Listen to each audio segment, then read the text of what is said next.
নারীরা অভাব নিয়ে বাঁচতে পারে কিন্তু অবহেলা নিয়ে বাঁচতে পারে না। অভাব নিয়ে সংসার করতে পারে, স্বামীর কাছে টাকা পয়সা নাই, স্বামী তাকে যত্ন করে ভালোবাসে, এই ভালোবাসা নিয়ে থাকতে পারে, কিন্তু যেখানে তাকে অবহেলা করা হয় সেখানে সে থাকতে পারে না, তার থাকতে অনেক কষ্ট হয়। অনেক নারীরা এমন আছে শ্বশুর বাড়ি যাওয়ার পরে শ্বশুর বাড়ির নির্যাতন সহ্য করতে পারে না। উপর দিয়ে দেখা যায় সে কাজ করতেছে, হাসি খুশি আছে, কিন্তু ভিতর দিয়ে তার সবকিছু পুড়ে ছারখার হয়ে যায়। সুতরাং এই মানুষের অশান্তির কারণ কখনো হবেন না।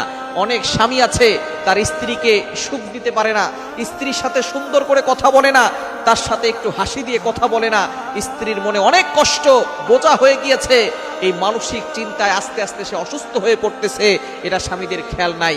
সুতরাং নারীরা অভাবে কখনো কান্না করে না, তারা অবহেলায় যখন থাকে তখনই তারা কান্না করে এবং সেখানে তারা সুখে থাকতে পারে না। এ বিষয়ে প্রতিটি পুরুষের দায়িত্ব হচ্ছে তাদের খেয়াল